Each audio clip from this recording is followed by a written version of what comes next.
Ah, perfeito. Só para anotação básica. Pode ser para mim, para qualquer outra pessoa. Tô começando a gravar isso daqui 6h33. Não foi de propósito, mas é um horário muito bonito. E a primeira dúvida que eu tava na minha cabeça. O título do vídeo.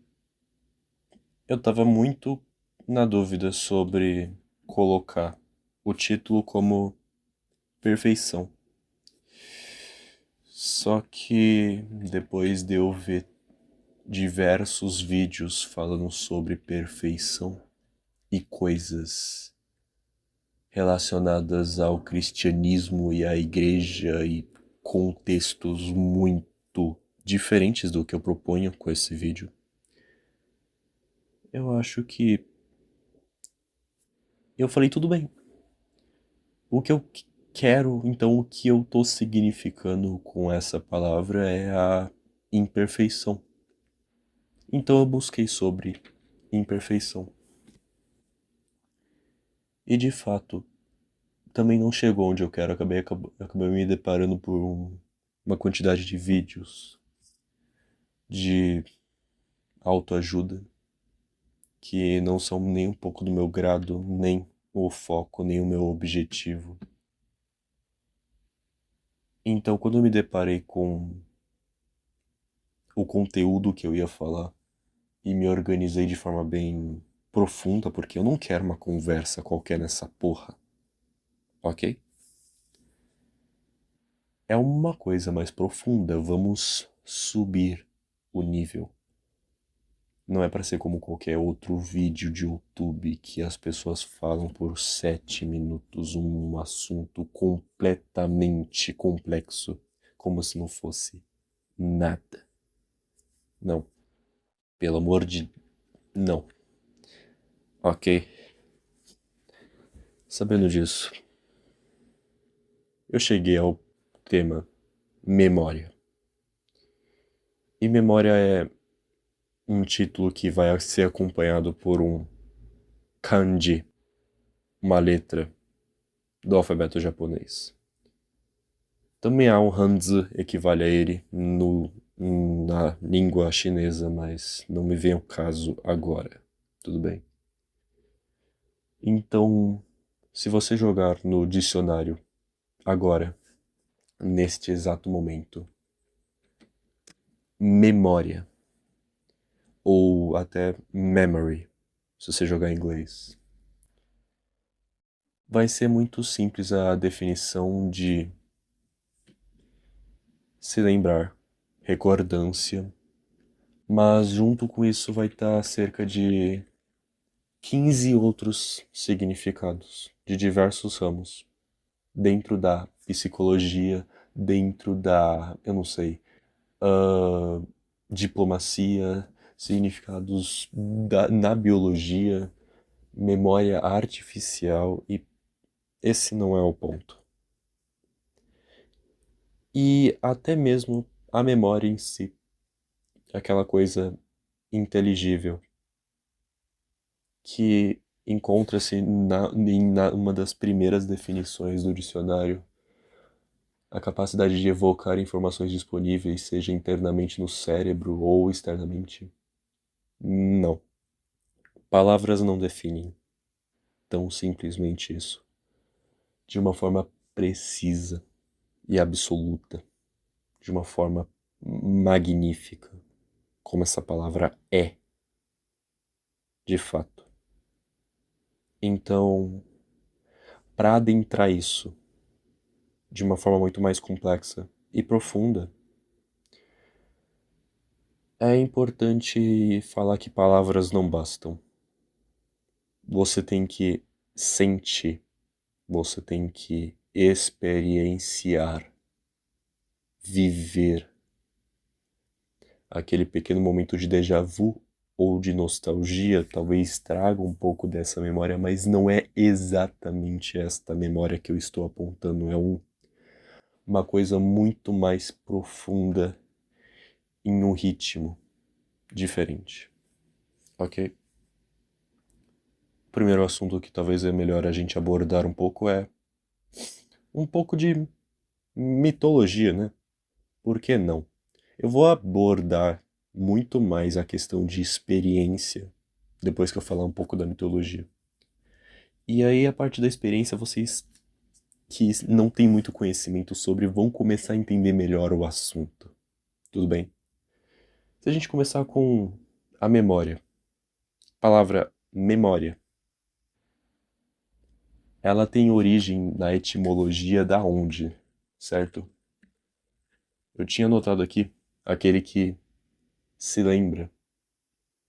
Vem de memória ligada ao conceito do signo capacidade. Não, não é isso. Eu vim de. É, memora aqui. Memor, memória do latim. Aquele que se lembra. Pensar. Também nos deu a palavra mente. Mente, né? Interessante. Porque além de mente na nossa cabeça, tem aquela pessoa que mente pra você, né? Mas não tem como mentir pra mente, né? Não mente pra mente, né? Mas uma das pessoas que tem esse nome é Mimir, que é uma palavra que vem pro nórdico. Se é que vocês sabem um pouco de mitologia, Mimir é aquele poço de Mimir onde Odin perdeu o olho para alcançar a sabedoria envolvendo as runas, se é que eu tô lembrado. Mimir, memor, memória. Começa a fazer um pouco mais de sentido? Que a origem dessa palavra é realmente essa. Mimir é, de fato, aquele que se lembra. E esse se lembrar não tem como abordar, de fato, sem começar também com as musas, né? Temos a Mnemosyne, a mãe das musas, que é a deusa da memória, por mais que ela não seja cultuada diretamente na Grécia Antiga, nem pelos gregos e romanos, mas por cultos menores. Ela ainda tem uma presença muito forte, a Mnemosyne, a minha musa, já que ela é a união entre Gaia, a deusa Terra, e Uranus. Uranus, o deus do céu, ou Urano, o planeta, né? E eles são os pais da Mnemosyne, o céu e a terra. Então temos algo que está muito acima e algo que está muito abaixo. E aí nasce a Mnemosyne. Se isso te lembra de alguma linguagem alquímica de o que está acima é o que está abaixo, que os americanos amam falar, é um ponto que dá pra interpretar dessa forma. Eu não interpretaria desse jeito, mas acabou soando assim, certo? E bom, a partir do momento que nós temos a Mnemosyne, que é a deusa da memória, um dos rios que é associado à Mnemosyne, quando as pessoas morrem e vão pro Hades, ao lado do Hades tem o rio Late, não sei qual a pronúncia, o rio que todos se banham para se esquecerem. E em paralelo ao rio da Mnemosyne, aqueles que se banham para se lembrar das vidas passadas. Então, essa palavra musa, memória, mimir, você percebe que começa a soar com essa letra M, M, M. E isso não é. Qualquer linguista imbecil de uma universidade famosa aqui do Brasil ou até de São Paulo pode falar que a língua ela foi feita completamente aleatoriamente. Aleatoriamente.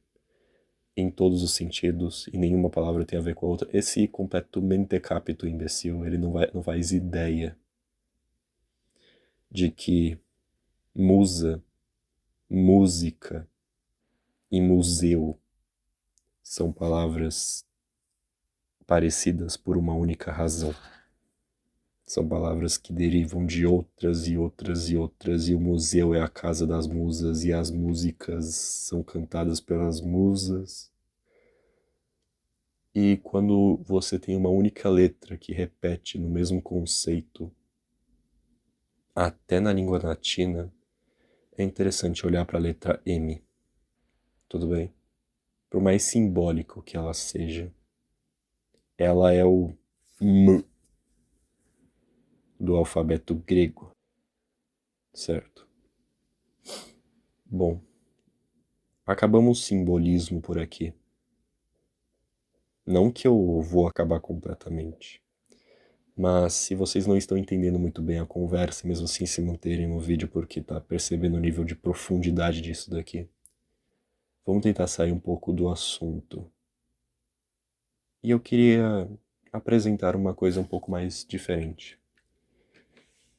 Às vezes, quando a pessoa fica muito imersa em mitologias, histórias e coisas relacionadas à antiguidade, ela se esquece de aplicar aquilo na própria vida. E quando você tem experiências como pessoa, você consegue enxergar onde tem aquilo e, e aonde, certo? Não basta você olhar e falar, eu tô aprendendo sobre a mitologia grega e sobre o deus tal, se você não consegue enxergar o deus tal presente na sua vida, esse símbolo, esse arquétipo. Senão, de fato, você não está absorvendo ele para dentro de si e apenas decorando palavras. O importante é botar dentro de si. E a gente vai entrar muito mais sobre isso quando a gente trabalhar a letra em japonesa que está no título desse vídeo, tudo bem? Mas, em começo, queria apresentar um jogo chamado Geometry Dash para vocês. E é um jogo muito besta. É muito simples. E por ele ser exatamente simples, ele conseguiu atingir um nível de complexidade absoluta, com relação não só à perfeição, imperfeição, os dois estão juntos aqui, mas a memória, que é uma memória que ela é mais rápida do que o seu pensamento. Tudo bem? Esse jogo ele foi criado por volta de 2011, 2013, e depois de ser criado, ele evoluiu drasticamente por causa da comunidade. O próprio criador do jogo tinha abandonado o jogo, e mesmo assim a comunidade não abandonou ele. E isso fez o jogo crescer de forma absoluta. E a beleza que está presente nisso, em um único jogo, em que você clica um botão e você pula com um bloquinho e começa a colocar mais features, mais mobilidade, mais tipos diferentes de forma de jogar esse jogo, ou tipos de personagens que você tem, você começa a abranger o que era um jogo que você era apenas um bloco pulando e começa a atingir um nível avassalador de dificuldade. E por que eu trouxe esse jogo para um vídeo sobre memória, né? O que eu tenho na cabeça, né? Vamos lá. A partir do momento que você tem qualquer jogo em que você joga uma fase, começa do zero, tenta ir o mais longe possível, aí você falha, você erra, morre e começa de novo, você percebe que não é um simples jogo. Isso é um jogo de memória, certo? Será que você se lembra do seu erro e vai cometer ele de novo? E isso chega a níveis tão avassaladores que a comunidade, as pessoas que estão dentro desse jogo, que amam ele, criando fases ou jogando fases, começam a criar obras-primas programando a fase, todos os seus efeitos e usando músicas de forma tão harmoniosas e lembrando da música para a musa, Mnemosyne e a memória. Por que a memória não estaria associada com a música? Por que eu não falaria de um jogo de música, certo? Afinal, as musas, elas querem brincar, né? Elas querem brincar, elas querem se divertir, né? Esse é o ponto todo. E o jogo que você cria uma fase, e tem pessoas que fazem obras de arte, fases que duram 2 minutos, são os 2 minutos mais longos da vida de uma pessoa, quando aquela fase chega a ser quase impossível humanamente de ser passada.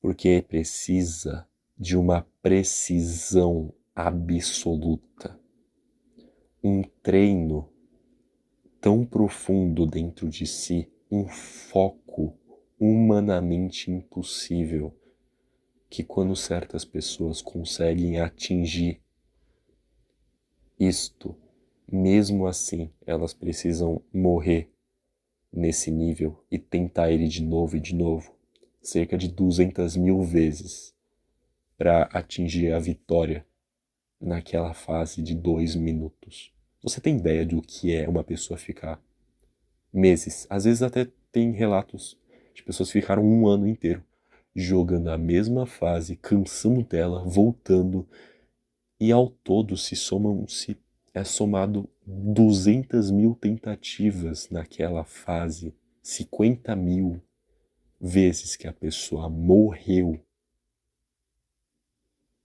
para ela conseguir uma única tentativa completar a fase perfeitamente, precisamente, sem nenhum erro. A partir de milhares de erros, milhares de falhas, de quedas, nós temos uma perfeição. E essa perfeição, essa precisão, essa memória, o que ela é de fato, né?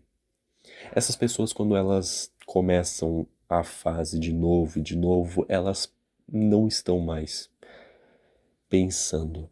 Elas apenas jogam no automático, como se elas fossem talvez uma máquina, mas uma máquina perfeita, uma máquina absoluta e precisa,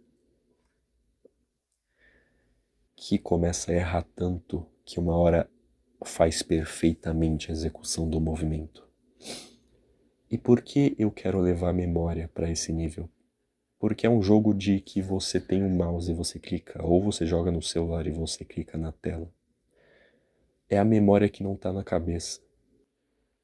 Você já morreu por aquele mesmo objeto, aquele mesmo espinho, 1000, 2000 vezes. O seu dedo, ele sabe mais do que você. Até que ponto, até que frame por segundo você segura o botão e você solta para executar o movimento perfeitamente do objeto e você não morrer. O seu dedo, a sua mão se lembra muito mais do que a sua cabeça nesse aspecto. E quando você atinge essa perfeição, não é uma perfeição que consegue ser racionalizada. Você simplesmente é. E ela vai, a sua mão vai. Se você quiser fazer um teste com relação a isso, comece a escrever. Sua mão vai escrever sozinha todas as palavras. E se em algum momento você parar e falar, nossa, como é que escrevi aquela palavra mesmo? A sua cabeça pode estar assim, como é que eu escrevi aquela palavra mesmo? A sua mão, ela já escreveu a palavra que eu sei, e ela já terminou. A sua mão sabe a resposta, e você tem a dúvida. É aquele momento que você se pergunta, por que a minha mão escreveu já? Porque a minha mão sabe. E ela sabe, ela já escreveu essa palavra de novo e de novo e de novo e de novo. O mesmo processo ocorre quando você escreve em línguas como a chinesa e a japonesa. Porque afinal você tem mais de ou 2.000 kanjis, ou mais de... São 120.000 hanzas oficiais no chinês, então são mais de 120.000 desenhos oficiais que você escreve e se lembra como cada palavra é escrita de um jeito especial. O máximo que pode chegar perto disso são os hieroglifos egípcios. Mas até nesse processo de memória, de se lembrar de novo, presente em Geometry Dash, aquele que, por mais errôneo que tenha sido os erros deles, por mais, não importa quantas vezes ele tenha tentado, aquele que conseguiu finalizar a fase, ele tem uma coisa inexplicável dentro dele.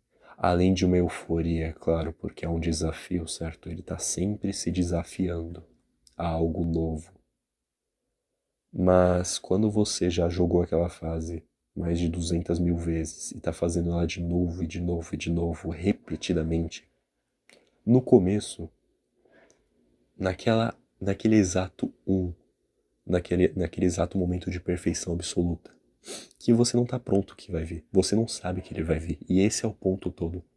Você nunca sabe quando o momento de perfeição absoluta de toda a fase vai acontecer. Você simplesmente começa a acertar e começa a passar e o seu coração vai acelerando. Porque você está percebendo que tudo bem, eu já passei daqui, eu já passei daqui, eu já passei daqui. E quanto mais longe você vai indo, mais você percebe que tudo bem. Aqui como é que era mesmo? Eu tenho que me lembrar. Mas não tem esse processo, não tem esse pensamento, essa ruminação na sua cabeça, esse remoer. Não existe. Apenas existe foco. Sua mão clicando e você em um transe, em um vazio, em um completo nada na sua cabeça. E é um pequeno e temporário estado de, talvez, nirvana não é a palavra certa, mas é um estado absoluto por um pequeno, alguns segundos, uma pequena quantidade de tempo. E esse estado ele dura até o fim da fase e ele começa não no começo, mas ele começa no momento que você percebe que você está quase lá, que você está finalizando. Depois de inúmeras repetições, você está percebendo que uma das repetições está indo até o final, indo certo, ok? E essa é a importância desse jogo. E lembrando, o que mais deixa esse jogo bonito, né? As pessoas que criam essas fases, que são difíceis ou até impossíveis, elas dependem de quem joga, porque às vezes quem cria precisa publicar a fase online para as outras pessoas jogarem. Mas para essa frase ser jogada, ela precisa ser provada que é possível humanamente alguém passar dessa frase. Então, quando uma fase é anunciada, as pessoas disputam para ver quem é o primeiro a terminar ela. E aí que tá o ponto. Nós temos o criador do jogo que sumiu. Nós temos os criadorezinhos que estão presentes mantendo aquilo vivo. E os jogadores que mantêm tudo aquilo vivo também. É um processo que nunca para. Outro ponto que agora, mostrando um pouco de experiência, vai que vocês não conhecem Geometry Dash, tudo bem. Eu te expliquei o jogo do zero e adotar ele como símbolo já era importante, não exatamente te influenciando a jogar, mas interpretando o aspecto da memória muscular, daquilo que vem do seu dedo. E você às vezes nem pensa, mas você já está fazendo. É quase que um hábito, mas não necessariamente. Eu queria apresentar outro jogo. E este daqui, ele não é exatamente um nível de memória que alcança um ponto de memória muscular, mas ele é um ponto de memória talvez que de repetição de padrões. Tudo bem? O nome desse jogo é GeoGuessr. Para quem nunca ouviu falar, é resumo simples. Você é jogado num lugar aleatório do mundo e você tem que adivinhar onde você está nesse mundo. E é um jogo simples, na teoria muito fácil. Você é jogado na Torre Eiffel e fala, eu tô em Paris, acabou. Mas as dimensões desse jogo chegaram a níveis tão absurdos que existem pessoas que participam de campeonatos mundiais desse jogo. E estas pessoas, teve um caso, por exemplo, eu acho que era um húngaro jogando contra um polonês nas finais do campeonato mundial de 2025, esse GeoGuessr. E uma das modalidades do jogo era você ver uma foto de um lugar e você adivinhar aonde é esse lugar, através da foto que era tirada pelo Google Views, pelo Google Maps. E qual é o ponto? Essas pessoas, elas, quando atingem um nível de precisão muito elevado, elas estudam o jogo de fato. Elas olham e falam, cara, cada país da Europa tem uma placa de faixa de pedestre que é completamente diferente do outro. Só pela essa placa ser um pouco mais azul claro, eu sei que eu tô na Europa e eu sei que eu tô na Áustria. E ele já fala o país que ele está. E isso aumenta a precisão em um nível exponencial, porque estamos falando de geografia. Essas pessoas olham para postes e falam: postes de concreto são comuns na América Latina, postes de madeira com concreto um pouco mais comuns na Europa, postes de madeira são presentes na América do Norte, e aí você começa a abranger assim estes conhecimentos de forma tão insana que as pessoas que fazem parte de campeonatos mundiais, que elas sabem a cor da terra daquele lugar. E esta única foto desse húngaro com esse polonês, eles olharam por uma foto que eu tô mostrando agora para vocês, esta mesma foto. E esses dois, eles chutaram, eles adivinharam que eles estavam no Acre em menos de 15 segundos. E quando você entra mais a fundo com essas pessoas e entende o pensamento delas, entende o mindset delas, às vezes você não consegue nem entender. É incompreensível. Você não tem a experiência. A pessoa olha pra você e fala: Meu, esse chão aqui, ele tá meio vermelho terracota. Eu tô na Austrália. Mas não na Austrália lá do oeste, uma Austrália central. E você fica: Tá, o quê? E é um nível de habilidade, um nível de percepção tão alto que essas pessoas veem a qualidade da câmera, veem o clima que tá, a posição do sol, às vezes a posição da lua. Aquele lugar foi gravado com a posição da lua em tal lugar, então eu já sei onde eu tô. E você começa a abranger isso de uma forma tão absoluta, de tão absurda, que você tem um certo tipo de memória. A cabeça de uma pessoa que vê a cor da areia, vê a cor da terra e fala: Nossa, essa cor aqui, eu tô na América do Sul, mais pra Colômbia. E ele sabe qual país ele tá, só por ver a tonalidade da terra.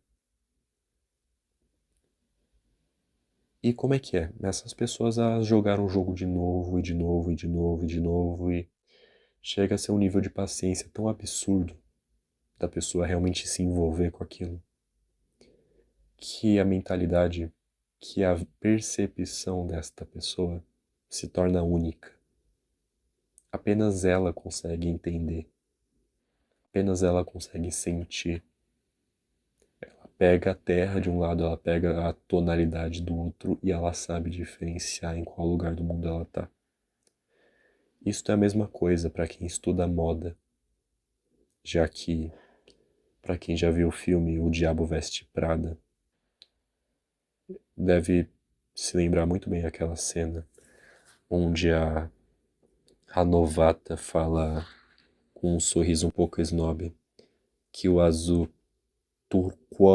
turquesa, não, eu não lembro exatamente que tipo de azul que era, mas era 2 cintos azuis. E um azul era diferente do outro, mas para a protagonista era a mesma coisa. E ela deu uma risada de sarcasmo, até ser humilhada pela chefe do lugar, pela mulher mais renomada daquele ramo de moda. Então nós temos a percepção daqueles que não sabem. E por que eu tô falando agora de percepção? Eu vou entrar nisso. Esse kanji aí que eu coloquei no título do vídeo, eu vou entrar nisso. Ele não significa só memória, ele significa também percepção.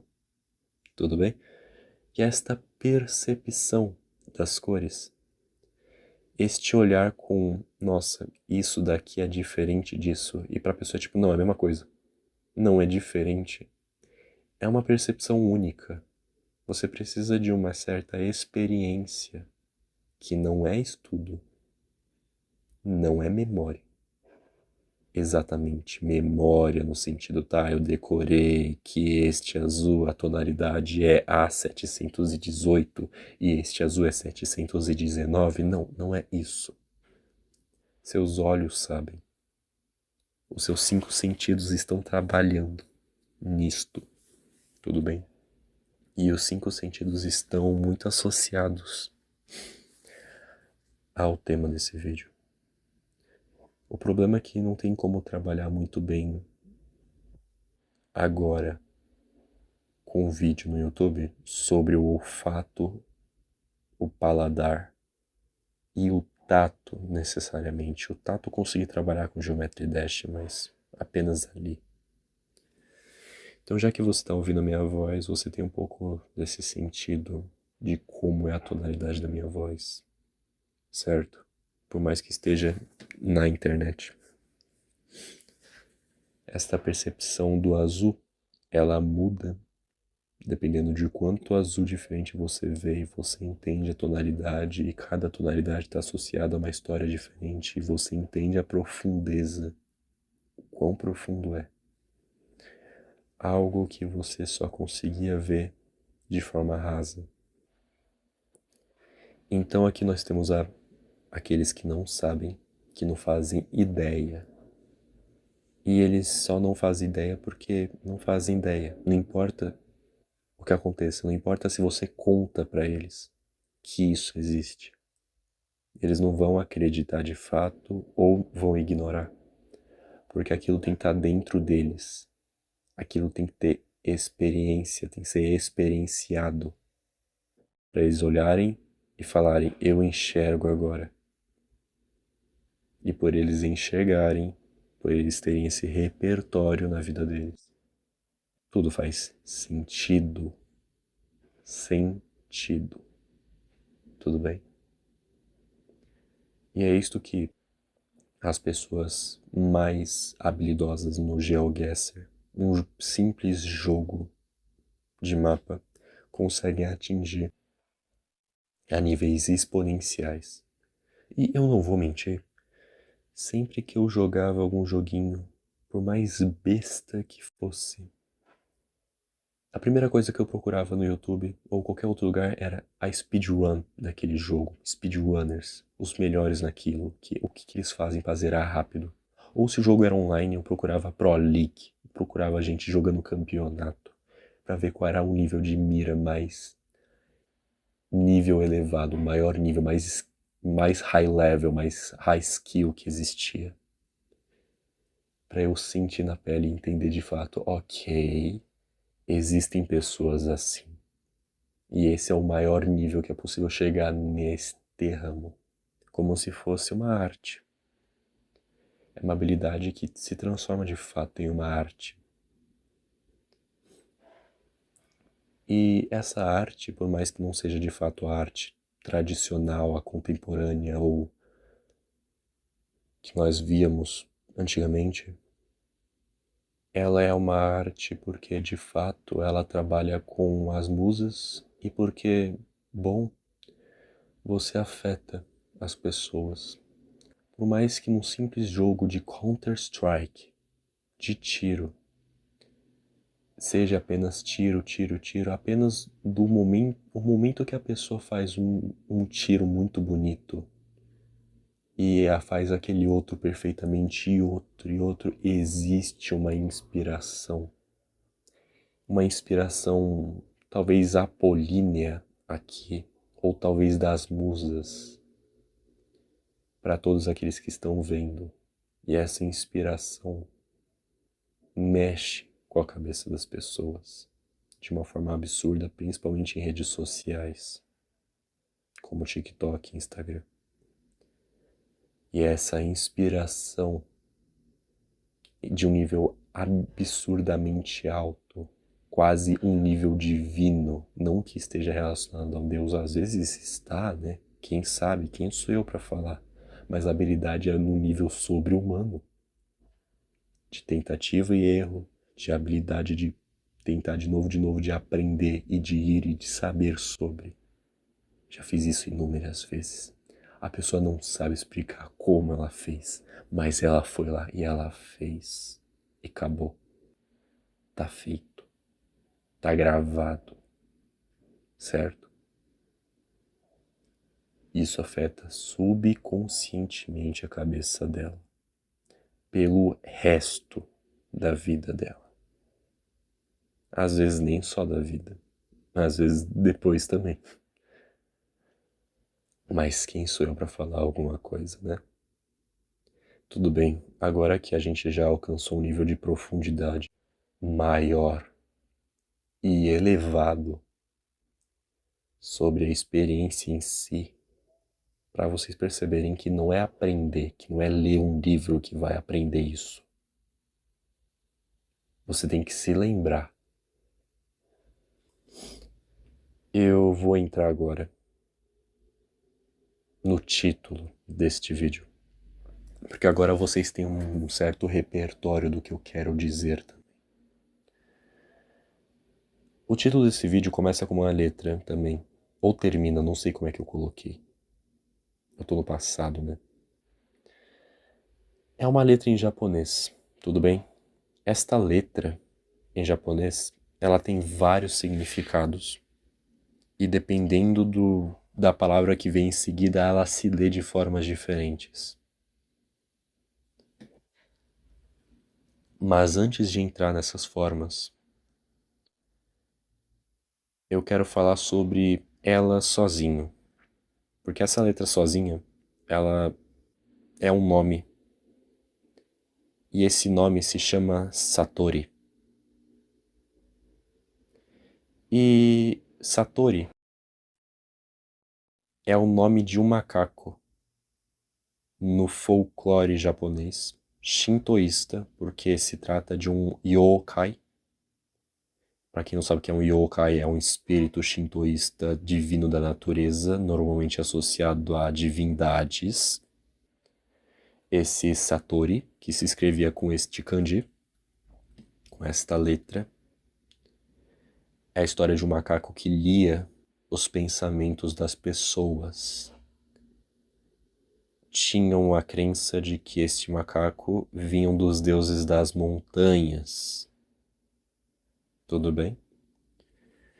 E por que eu trago a história deste macaco? Porque todos se assustavam, alguém que lê a cabeça. Mas o principal ponto é ler a mente de alguém. A mente, certo? E ele tinha essa carga de Satori. Satori, Satoru, não é só esta letra que está escrita aí, que significa memória. que significa se lembrar, e também vários outros significados que eu vou entrar. Mas ela se pronuncia Satori, o nome desse macaco. Ele também significa Satori e Satoru, que é a palavra iluminação, que está associado ao iluminar-se do Buda. Então, qualquer texto budista que esteja em japonês, que falar sobre a iluminação de Buda, vai falar como Satori ou Satoru, caso seja verbo Satoru, caso seja substantivo Satori, iluminação. Tudo bem? Só que escritos com outro kanji, com outro desenho. E talvez, pelo que eu me lembro, eu ia falar sobre um kanji exatamente. Eu acho que esse kanji que eu ia falar sobre é exatamente esse do Satori. Se eu confirmar aqui, talvez eu consiga me lembrar no meio do vídeo, no meio do processo, certo? É sempre importante estar se lembrando. Satori. Ok. Vamos ver se eu acho o kanji. Satori. Satoreru. É este kanji mesmo. Foi o que eu pensei. Interessante. Interessante demais. Tudo bem. Agora já tem outra coisa para falar sobre. Vamos entrar no kanji. O kanji, ele é escrito por 3 partes dele, tudo bem? Na teoria, são 4 partes. Este kanji, ele está presente na palavra Satori, que é o macaco, e também iluminação. Ele é presente na palavra oboeru, se lembrar, recordar, ok? Record, né? E estas 2 letras fora do kanji, fora do desenho, do ideograma, não são importantes. Elas apenas transformam ele em verbo e mostram a leitura dele. Elas têm um significado de serem uma letra do japonês, mas eu não vou entrar nisso agora. Além de oboeru e de satori, também existe a palavra sameru ou samasa, que é acordar ou ser acordado. Wake up. Ok? E por causa exatamente disso que eu escolho essa letra para falar neste vídeo em específico. Porque se você tem uma única letra que não só significa você se lembrar, mas como você perceber, que este perceber ele significa exatamente a palavra que eu vou entrar com vocês logo, logo, e significa acordar. Você já tem algo que tá, tudo bem, acordar, iluminação, perceber e se lembrar é só este kanji. Tudo bem. Quais são as partes presentes neste kanji? Eu vou começar na parte de baixo, que ela é mais principal, ela é mais fundamental nesta conversa. A parte de baixo, ela faz parte do kanji de ver, miru. Tudo bem? E por isso que eu falo que ela, teoricamente, tem 4 partes. Porque o kanji de ver, miru, ver, ser perceptível aos olhos, possui 2 kanjis fragmentados dentro do miru de ver. Esse de cima é o kanji de olho. Então, vocês devem estar vendo na edição agora o olho, que se fala me. E a parte de baixo são pernas, literalmente o olho com pernas é ver, miru. Estas pernas, elas não têm de fato uma pronúncia, mas em algumas pronúncias antigas significava ar, do chinês para 2, mas não vai ser minha abordagem de agora. Entendendo que essa parte de baixo do kanji significa ver, dentro de lembrar, agora eu vou começar a abordar as partes acima desse ideograma, que são um pouco mais abstratas, mas não exatamente abstratas, elas apenas são profundas, mas os significados que estão associados a elas são mais abstratas. Este telhado, sem essas gotinhas, esse pelinho em cima do telhado, ele significa interior, dentro, oculto. Às vezes ele também pode significar mente, porque a mente está dentro de nós, ok? Mas não é mente, mente. Mente como um todo, um centro de energia. Às vezes o coração, às vezes o seu espírito, ok? As palavras elas não são eficientes aqui. E o meu vocabulário também não. Mas existe essa abrangência dentro da língua japonesa. E este telhado, ele tem esses 3 pelos, essas 3 gotas. E ele traz o significado de delicado. É algo frágil. Ok? O problema desse delicado é que ele sempre traz uma conotação de outro kanji para dentro dele. Ele sempre traz a ideia de outro kanji originalmente vindo para essa palavra. O problema é que existem muitos kanjis que são escritos com esses 3 pelos e significa um pouco esse delicado, mas eles se abrangem para outras palavras. Uma dessas palavras, por exemplo, não é o caso que está associado a se lembrar ao Satoru em si. Uma das palavras associadas é ninho, aquele ninho de pássaro. Outra delas é ódio e angústia. E todas elas podem ser abreviadas para este pequeno pedaço, esse pedaço de 3 pelinhos. Então, qual origem exatamente vem esses 3 pelinhos, não tem como saber. E se a pessoa sabe, às vezes é por muita pesquisa de língua antiga e arcaica japonesa. Mas mesmo sem ter esse significado, eu posso alegar que é uma coisa delicada e frágil, já que a gente está falando sobre a lembrança, sobre a memória. É algo que pode ser destruído muito facilmente e pode se perder muito facilmente. Por isso esse aspecto do delicado. É uma tradução boa. Ok? E a partir disto, nós temos uma segunda palavra que eu queria mostrar, que é kakugo. Kakugo, ele literalmente tem o sentido desse kaku, é a leitura do nosso kanji aqui, que significa lembrar, acordar, só que dentro dessa palavra, kakugo, ele significa perceber. E kakugo é literalmente a percepção, são os seus sentidos.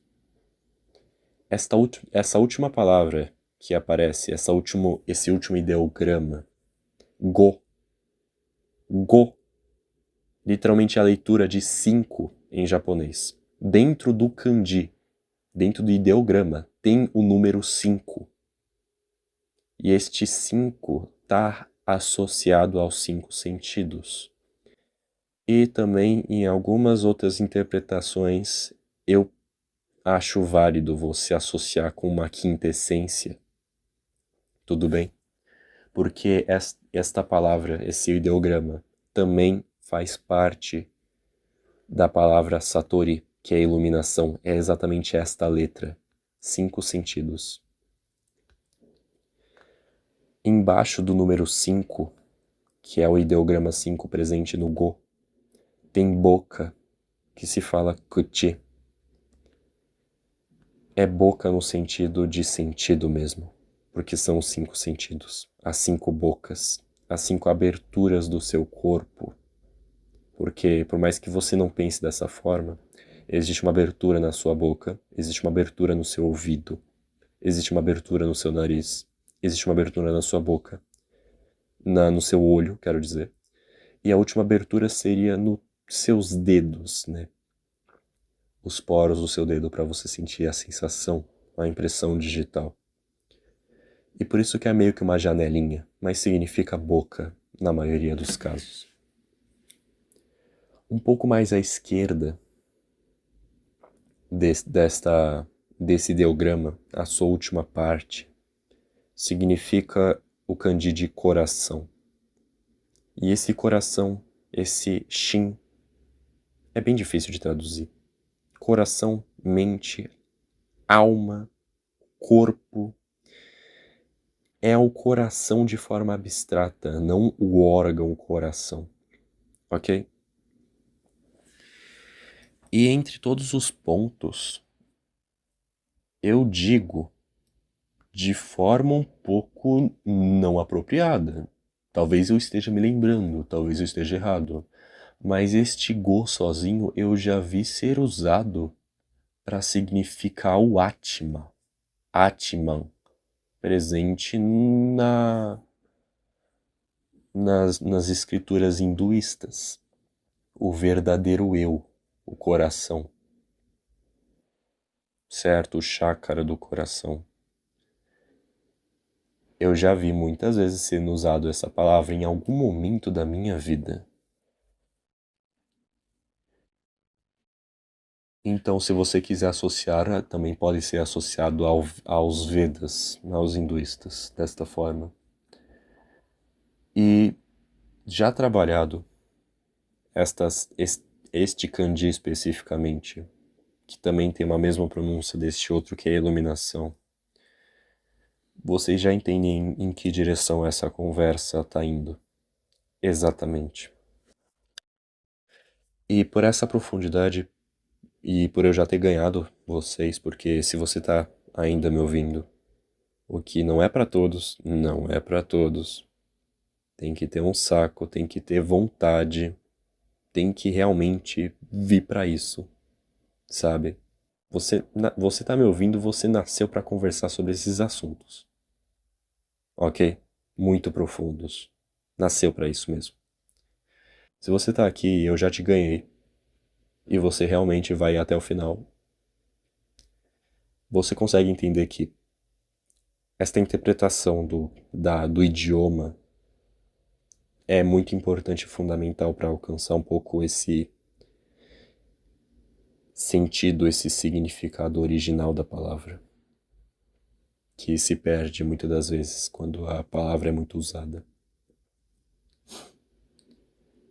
E através desse ponto da memória, uma das coisas que é mais comum no processo de você perceber e ver é em uma das histórias japonesas que está relacionado ao ox herding, ou ox é a palavra em inglês para o touro, ok? A gente também pode associar este touro a Mitra. Mitra, Mitra, Mitra. Muito em breve, mas eu vou focar na história japonesa. Existe uma pequena história na mitologia japonesa que eu vou contar pra vocês sobre um rapaz. É uma história, se você jogar esse ox herding em qualquer lugar do Google, você vai ver uma tirinha de 10 imagens, às vezes 8. E são imagens muito simples, simplórias, muito simples. É mais para focar no desenho do que realmente o significado. É para focar mais no símbolo do que qualquer outra coisa. Eu já abri aqui é definida como a verdadeira inovação. O que é de fato interessante você olhar desse jeito, dentro da escola Zen, essa história do búfalo, ele é muito antiga e foi muito trabalhada dentro do Zen-ith, né? Dentro do Zenismo, eu acho que é a palavra certa. O termo em inglês é Zen-ith. E nós temos esse touro que no primeiro quadro vocês veem uma pessoa vagando sem propósito. Um pequeno garoto, certo? Eu até poderia associar ele com a figura do tolo, que é apenas um garoto, é apenas um tolo, né? É um jovem.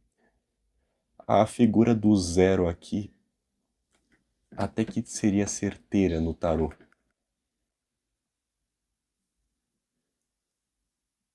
Talvez se eu conseguir abrir aqui a imagem eu consiga me guiar melhor. Mas no segundo quadro, consegui melhorar aqui, perfeito. A primeira, o garoto ele tá perdido, procurando vagamente, sem nenhuma mira, sem nenhuma orientação, né, sem nenhum propósito. Aimless searching. E ele só tem os sons das cicadas. O que é ciqueiras? The sound of cicadas, né? É um aspecto bem shintoísta você colocar as ciqueiras como parte do som na busca do touro. Se eu jogar aqui no Google o significado de ciqueiras, ele vai para cigarras, exatamente. E ter uma cigarra, o que exatamente é a cigarra, né?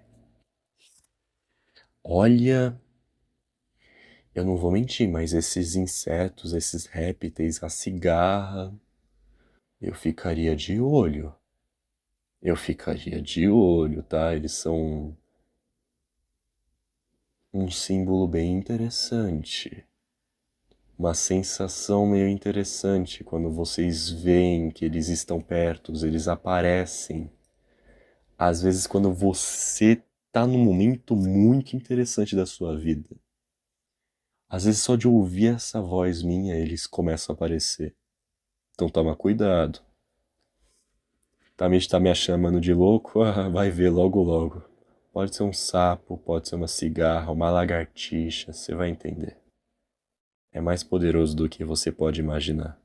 Bem mais poderoso do que pode imaginar. O segundo quadro, enfim, deste garoto é quando ele encontra pegadas do touro. E é literalmente o caminho para ser seguido. Ele segue o caminho do touro, seguindo as pegadas. E ele percebe o touro. Este é o terceiro quadro do garoto. O touro existe. Mas ele não viu a cabeça do touro. E esse símbolo, ele não viu a cabeça, é extremamente interessante. O que é a cabeça do touro? Posso trabalhar melhor isso na quinta. Na quinta. Na quinta imagem, no quinto quadro.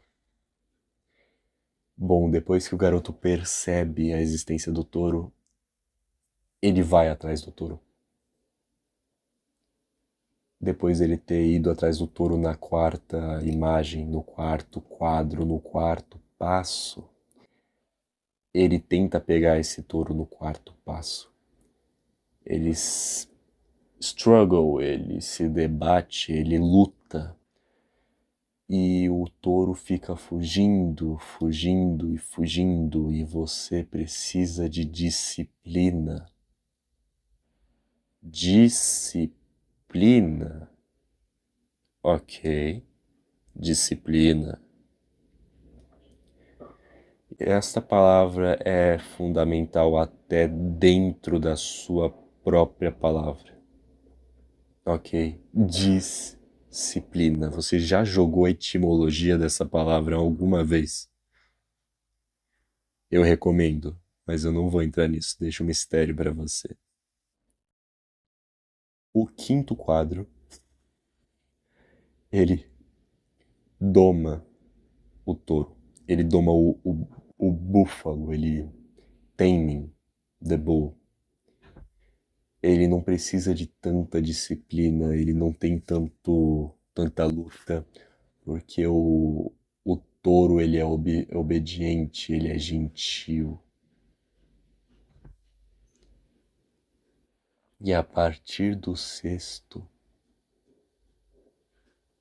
quadro, ele já cavalga o touro. E aqui é descrito como ele se diverte. O entretenimento. Great joy.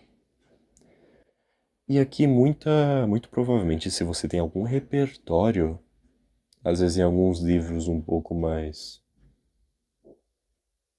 sobre o assunto, vocês podem ter lido o livro do Júlio Evola, do Riding the Tiger, ou Cavalgando o Tigre. Dentro do livro do Júlio Evola é citado essa história. E o Mitra em si, com a questão do búfalo, não búfalo, do touro. E este touro, o Júlio Evola, ele não botou no título um touro em si, ele botou um tigre. Mas o porquê ele botou um tigre já é outra história. Se eu recomendo vocês lerem esse livro, eu recomendo. Eu não li ele inteiro. Nem as quase 10 primeiras páginas. Porque eu gosto de ler devagar. Mas muita gente me fala bem dele. Mas eu não posso te dizer exatamente por minhas palavras. Esse Júlio Zévola, ele também pode ser uma pessoa um pouco perigosa, então tenha um olhar, fica de olho nele, ok? Depois que o garoto ele passa no sexto quadro, que ele se diverte com o touro, nós temos o sétimo quadro. E o sétimo quadro é bem interessante. O garoto ele tem o quadro onde o touro, eu fico falando búfalo, é complicado. O touro ele transcendeu. E o que é o touro transcendeu, né? Uma vez em casa, porque no sexto quadro ele não só se divertiu, o touro levou ele para casa. No sétimo ele já chega em casa, o touro, the bull, ele é esquecido e a disciplina ainda tá lá, ela continua essa disciplina. O símbolo da imagem do garoto em casa é bem simbólico, até dentro da cultura japonesa, porque ele está olhando para a lua. E a lua, dentro das cosmogonia, dentro do shintoísmo, um pouco presente no budismo também, mais no shintoísmo, sobre a lua, é ver a lua como se fosse um espelho da alma, dos seus sentimentos. Muitos livros antigos japoneses que se tratam sobre o Kagami, o grande espelho, e Makagami, o espelho de agora, e livros que é sempre nomes de espelhos e são antigos, do período Heian, cerca do ano 1100, cerca do ano 900, depois de Cristo, é claro. Estes livros, eles não têm um espelho claro, definido na história, mas o espelho está no título. A figura, a imagem, o símbolo do espelho é a lua, ok? E essa lua dentro da nossa língua falada portuguesa, você pode pensar em lua como luna e falar, o que é luna, né? O que é segunda-feira?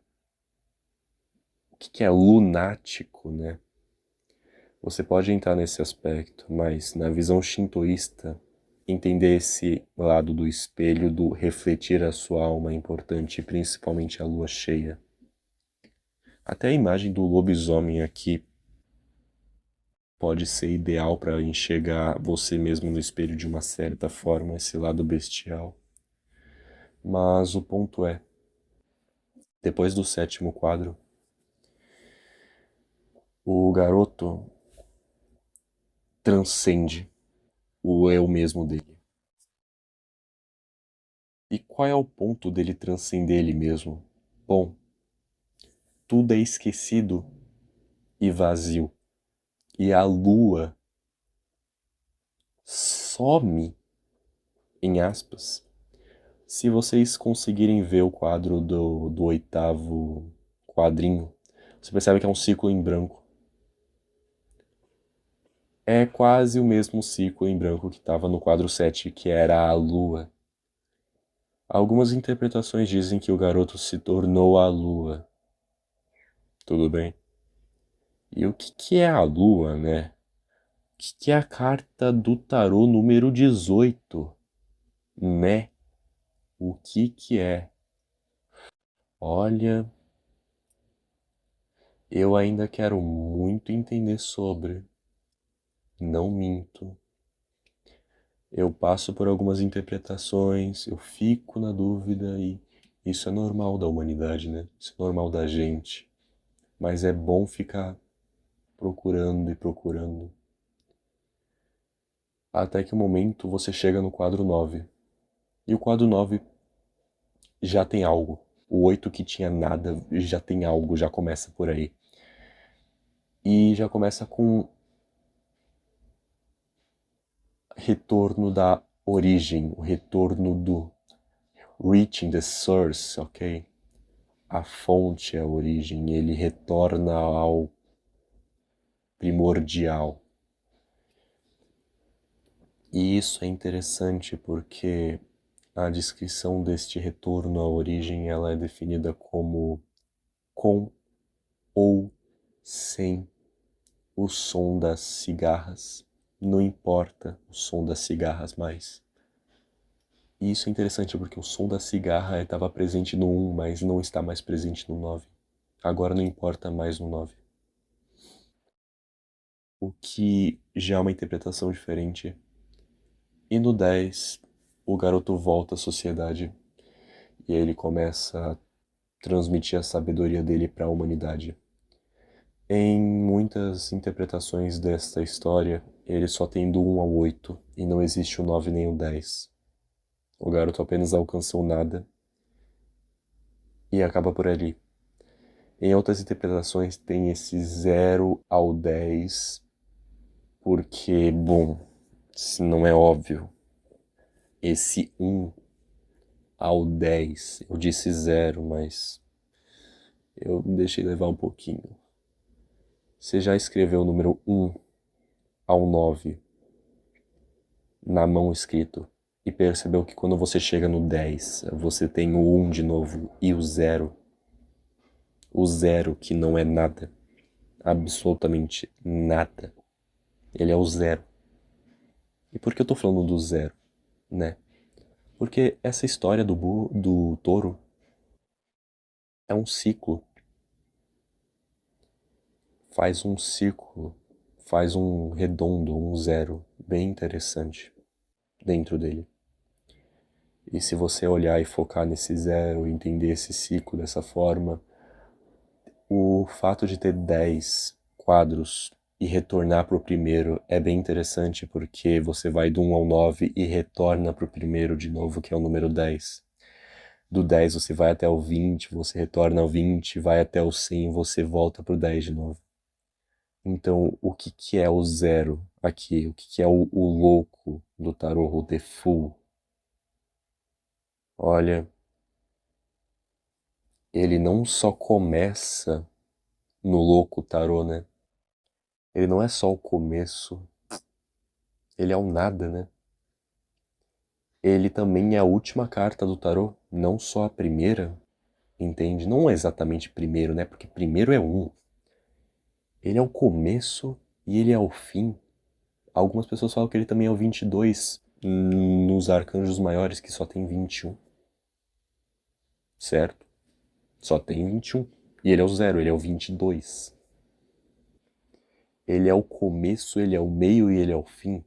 Porque quando uma sequência de tarô dos arcanjos maiores vai do começo do 1 até o 21 e acaba, aparece o tolo de novo, o louco, e aí começa de novo e faz um ciclo e termina nele de novo. Então ele é o começo, o meio, por isso ele é o meio, porque entre vários começos e fins ele está lá no meio. Ele é o começo de um e o fim do outro. Ele é este símbolo que a gente vê mais ou menos nesse ciclo, porque nessa história do touro, depois que a pessoa espalha o conhecimento para a sociedade, um outro garoto procura por esse touro, ouvindo o som das cigarras. E ele está procurando sem nenhuma mira, sem ter ideia de onde ele está indo. E o ponto todo é que é um ciclo que nunca para. E sempre vai passando e passando e passando e passando, um atrás do outro. Ok? Se uma pessoa está te passando algo, é porque ela recebeu de alguma forma. A forma que ela está passando pode não ser exatamente a mesma, mas pode haver uma variação porque tem um pouco do lado dela, do eu, né? Do que ela carrega. Tudo bem? É um. É um. É um. É. Enfim. Se a gente pensar do lado de Mitra, até a questão do Mitra é interessante, porque se você colocar a imagem dele assassinando o touro, né? A diferença é clara, o garoto ele cavalgou o touro, o outro foi lá e matou. Tudo bem, cada um com seu jeito, né? A sua personalidade. O ponto todo é, dentro das imagens do Mitra matando o touro, né? O zodíaco do touro é bem interessante. Também tem a imagem de um escorpião perto do garoto, Mitra, e uma cobra. Essa cobra é bem interessante, mas se eu não me lembro bem, ou se eu não me engano, na carta da lua do 18 tem um escorpião também, né? Talvez um pouco do signo lunar ele está dentro de Mitra, eu não sei. E essa lua também tem uma versão ocidental, que não sabemos ao certo como explicar esse símbolo. Mas até entre os livros que você pode ler sobre, eu tinha lido um livro sobre Mitra, não me lembro o título nem o autor, eu fico um pouco indignado com isso, mas a forma como ele contava a história de Mitra era atravessando um rio, e depois que esse atravessava o rio e deixava para trás todos aqueles do lado seguro do rio, atravessava e chegava no lado final. Existia uma simbologia nesse livro que ele encontrava uma árvore com uma maçã. Não me lembro o nome do livro, que pena. E Mitra, ele pegou a maçã e comeu, e por comer a maçã, isso pode te lembrar muita coisa, né? Uma certa história aí, né? Começou a vir um vento muito forte na natureza e ele só teve que aguentar. E aguentar esse vento e stand still, né? mas se manter firme. E um pouco desse lado do Adão e Eva também pode ser bem interessante para alguns símbolos do tipo, ok? Não levando o lado cristão ao fundo, mas vendo os símbolos presentes nesses contos, ok? Até dentro da Bíblia você pode ver muitas referências da astrologia, o que é irônico. Enfim, isso é uma coisa que vai para você. Eu não vou adentrar nisso. Há também, por último, o Smriti. Me perdoa meu sânscrito, ok? Mas é um tipo de sacerdote, xamã, a qual passava histórias com a tradição oral. E esse MRTI do sânscrito, com uma pequena diferença nesse R, já que ele é uma vogal um pouco mais forte, uma consoante, um som um pouco mais forte.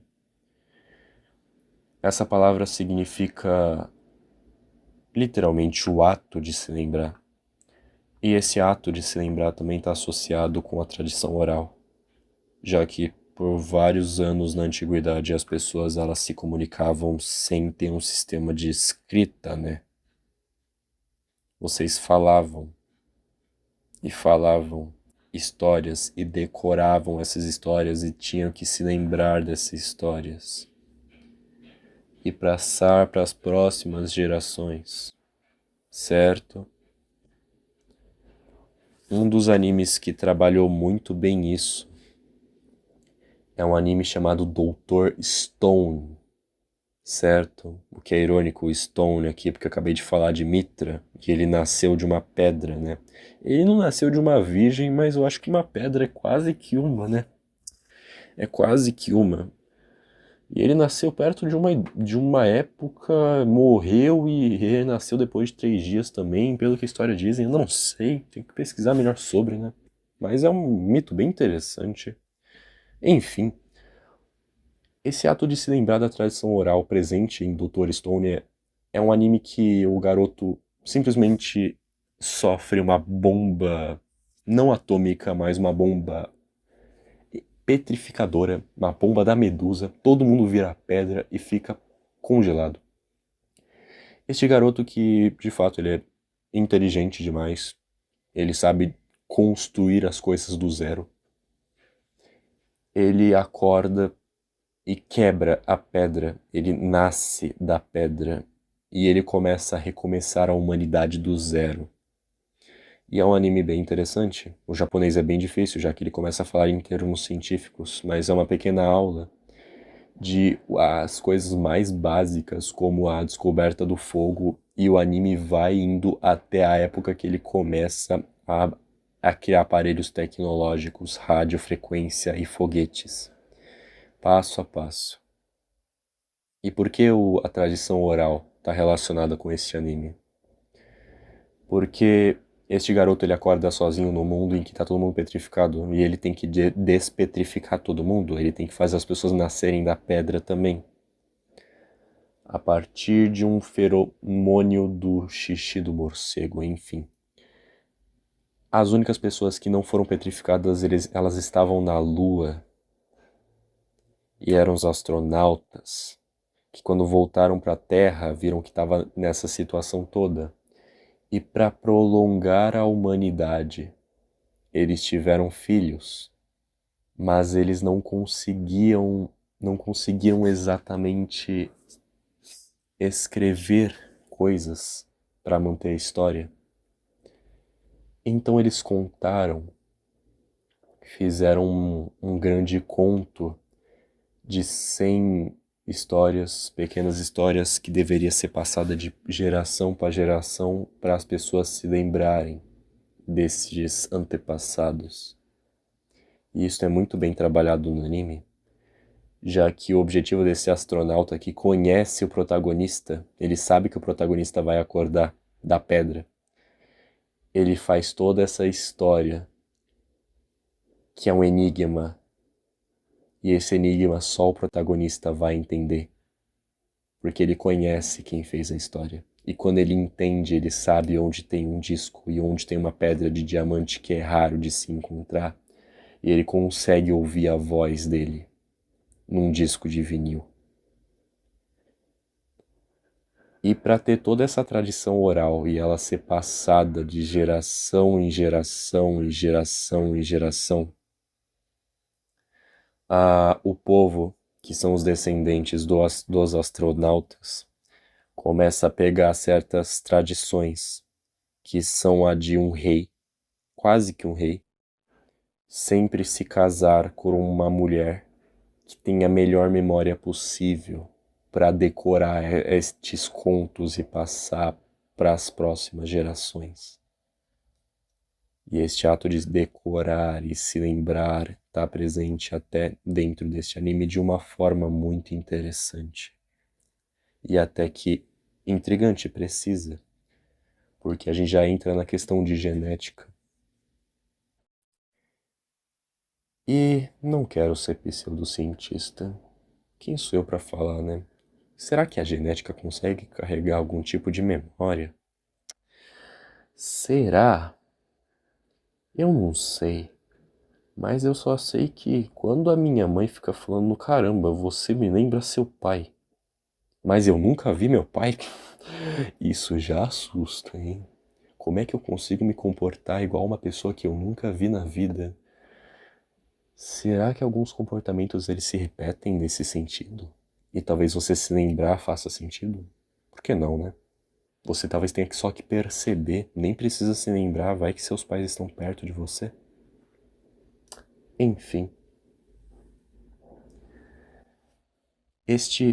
Esta palavra daqueles que passam a tradição oral, esse MRTI em sânscrito, desses sacerdotes dos Vedas, eles fazem parte dos primeiros. Houve um número 18 destes sacerdotes que usam o verbo lembrar, que eles falaram e escreveram pela primeira vez sobre o Dharma em si.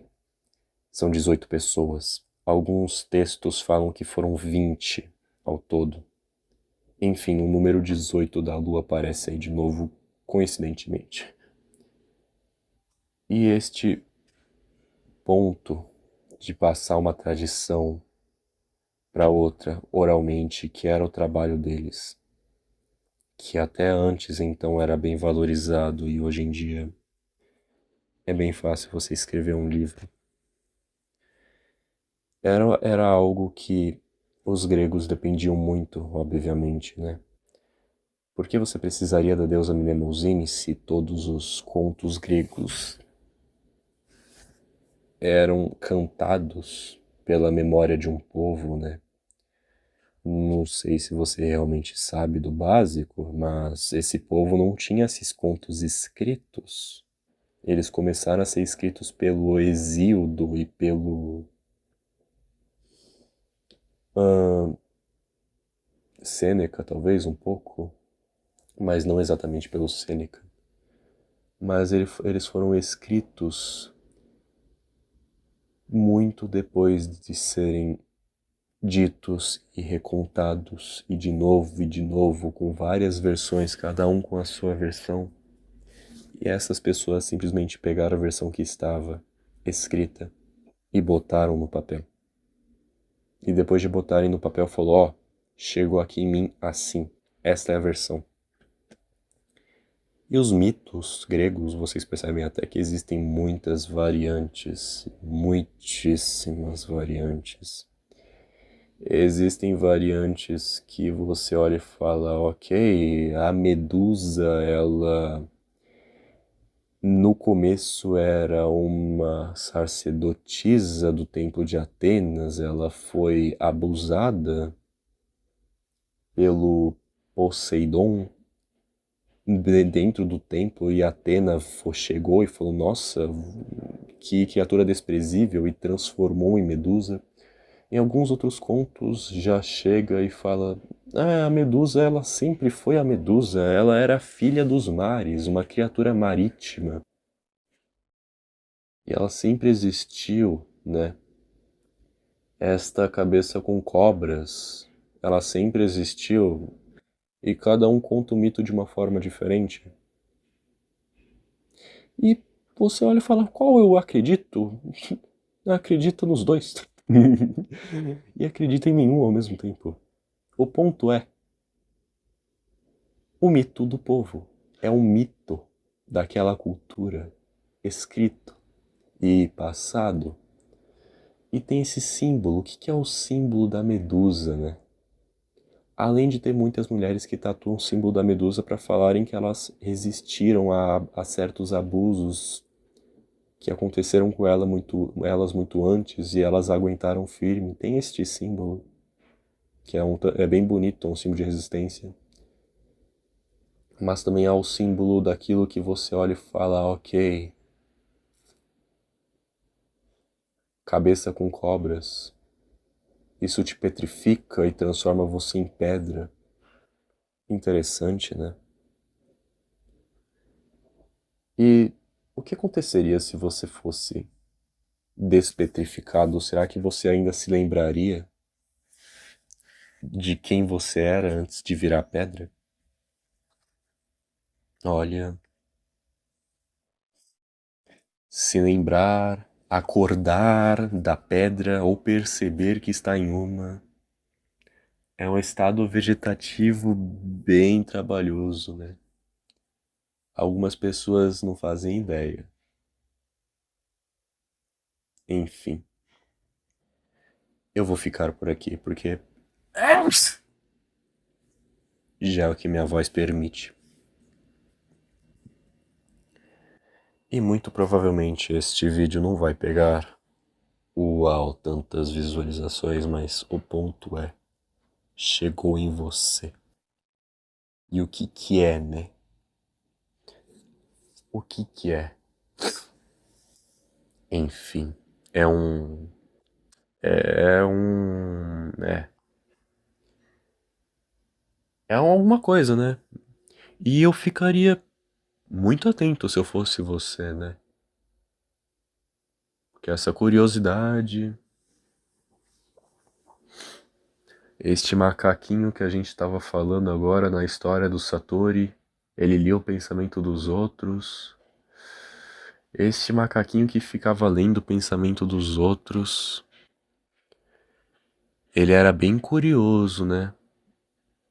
E este macaquinho curioso que ficava lendo o pensamento dos outros nunca vai ser julgado de uma forma muito boa. As pessoas não vão gostar muito dele, né? Então toma cuidado, toma cuidado, toma sempre cuidado. Enfim, eu acabo por aqui. E quando você pensar na memória, quando você pensar na lembrança, no perceber, no acordar,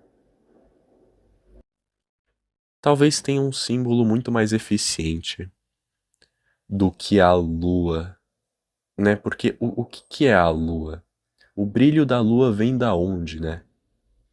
Vem do sol, né? Do sol. O que é o sol?